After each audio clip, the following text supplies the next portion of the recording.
تقریر کے 3 مراحل ہوتے ہیں. ایک ابتدا ہوتی ہے، ایک اس کا وسط ہوتا ہے، اور ایک اس کا آخر اور اختتام ہوتا ہے. آج ہم تقریر کی ابتدا، جو ابتدائیہ ہے وہ کتنے، اس کے اندر کتنی چیزیں ہوتی ہیں، کتنے مراحل اس کے اندر آتے ہیں، اس کو تھوڑا تفصیل کے ساتھ آپ کے سامنے پیش کرتے ہیں.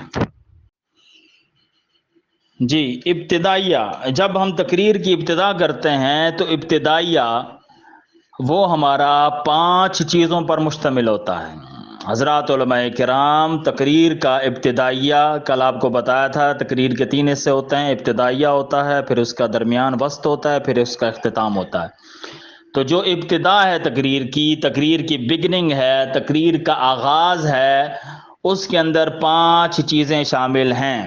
نوٹ فرما لیں، تقریر کی ابتدا میں 5 چیزیں شامل ہوں گی. ابتدائیہ کے اندر سٹارٹنگ میں ہی وہ 1 2 3 4 5 یہ 5 چیزوں کریں گے آپ تو آپ کی تقریر اچھی سے شروع ہوگی. وہ 5 چیزیں کیا ہیں؟ سماعت فرمائیں. وہ 5 چیزیں ابتدائیہ کے اندر جو 5 چیزیں ہیں، نمبر 1 ہے خطبہ.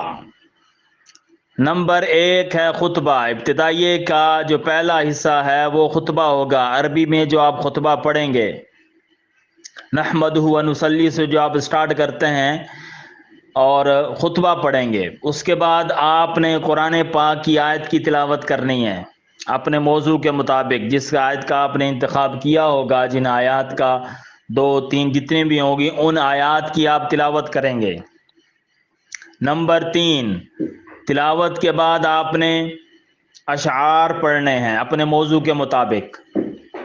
جو موضوع آپ نے انتخاب کیا ہے جس موضوع کا، اس موضوع کے مناسبت سے آپ اشعار پڑھیں گے. نمبر 1 خطبہ، نمبر 2 تلاوت، نمبر 3 اشعار. اور چوتھی بات، الفاظ تخاطب. کن الفاظ کے ساتھ آپ اپنے سامعین کو مخاطب کریں گے، جن کے ساتھ آپ ان کے ساتھ گفتگو کا آغاز کریں گے، کن الفاظ کے ساتھ سامعین سے آپ مخاطب ہوں گے. یہ الفاظ تخاطب بہت اہم ہیں. اس سے آپ کا تاثر تقریر کا ڈیولپ ہوگا کہ کیسا ہے. اور 5ویں چیز ہے تمہید. 5ویں چیز ہے تمہید. یہ 5 چیزیں ابتدائیہ کی بنیاد ہیں. خطبہ، تلاوت، اشعار، الفاظ تخاطب اور تمہید. یہ 5 چیزیں ابتدائیہ کی تفصیل میں آتی ہیں.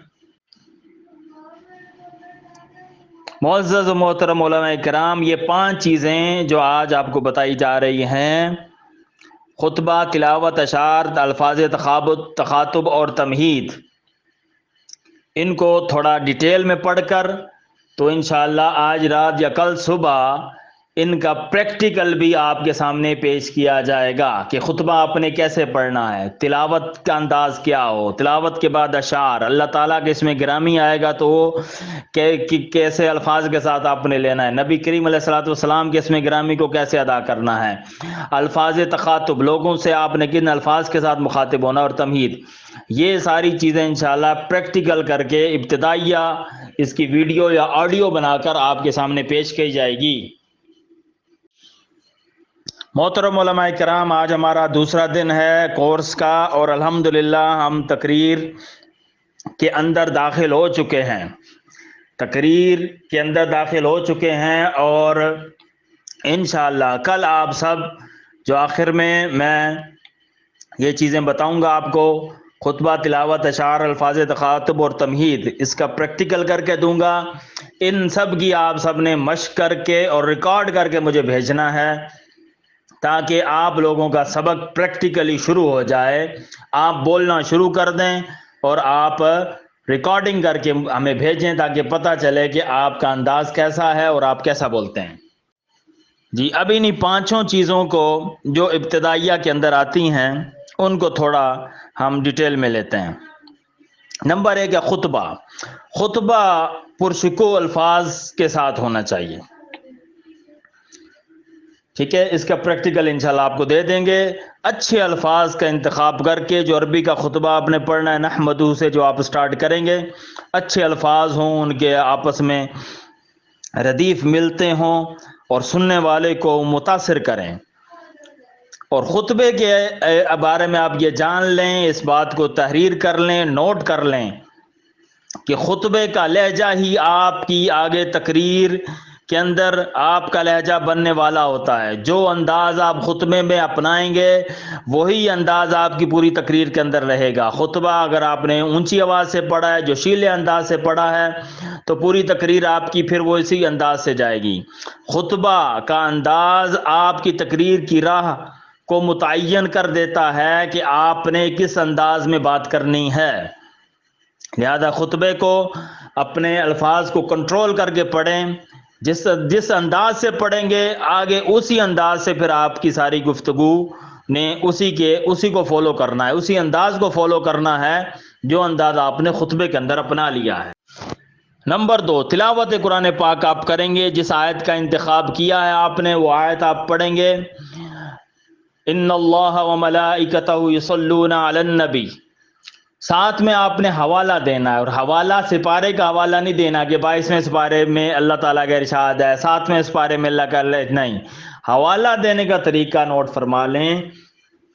حوالہ آپ نے دینا ہے سورت اور آیت نمبر کا۔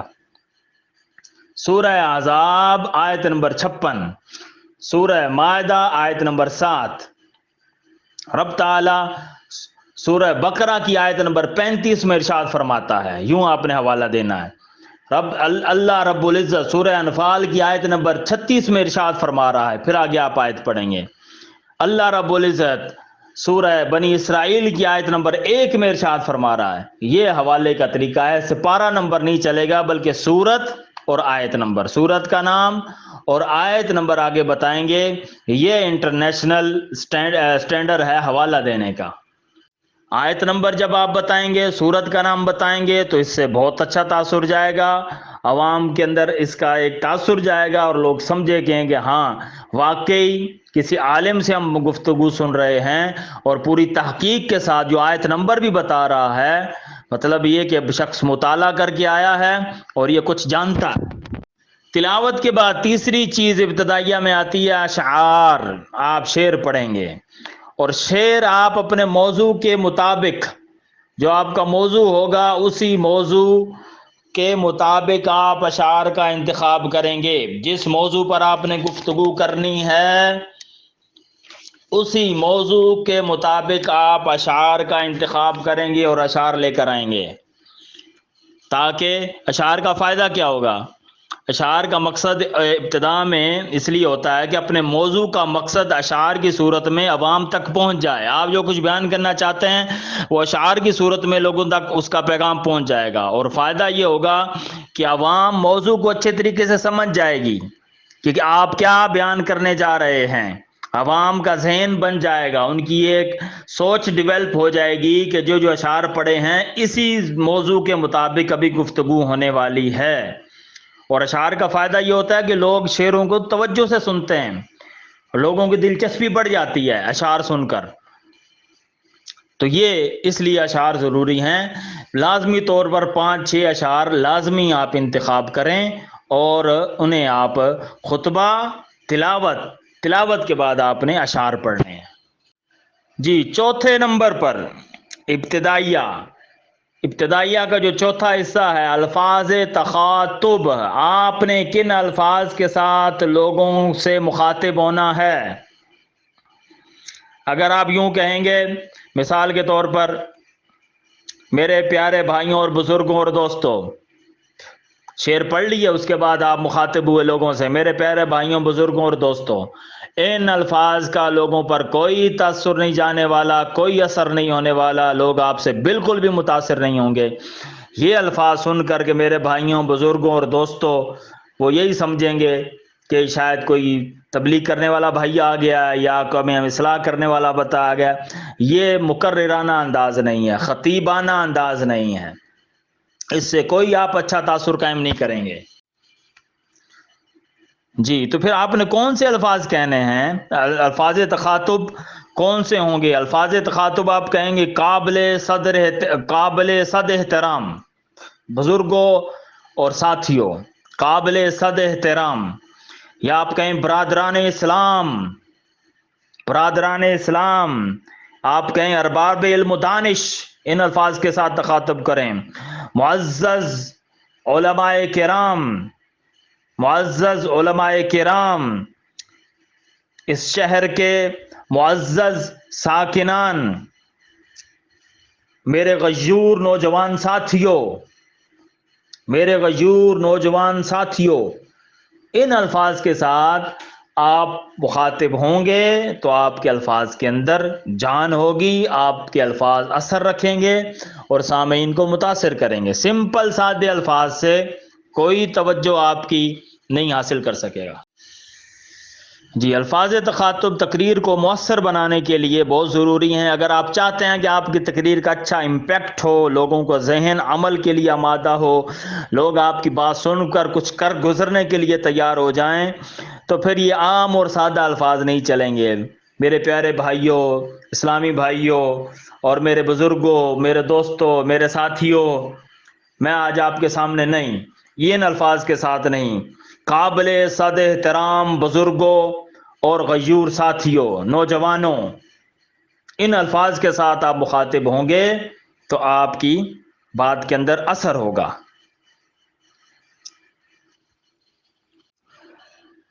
معزز علماء کرام، ہمارے گروپ کے اندر کچھ حفاظ کرام بھی ہیں اور کچھ بالکل ابتدائی لوگ ہیں جو بالکل ابتدا سیکھنا چاہتے ہیں، اور کچھ لوگ ایسے ہیں جو مقرر ہیں، کہیں نہ کہیں تقریر کر رہے ہیں لیکن مزید اپنی تقریر کو اچھا کرنا چاہتے ہیں، نکھارنا چاہتے ہیں اور اس کو اور عمدہ بنانا چاہتے ہیں۔ تو لہٰذا کچھ باتیں میں ان ابتدائی لوگوں کے لیے بھی کروں گا، تو جو اگلے سٹیج کے ہیں، جو تقریر کر رہے ہیں، جن کا تھوڑا بہت ایکسپیرینس ہے، تو وہ اس چیز کو تھوڑا برداشت کریں گے۔ تو کچھ باتیں میری بالکل ابتدائی ہوں گی، بگنرز کے لیے ہوں گی۔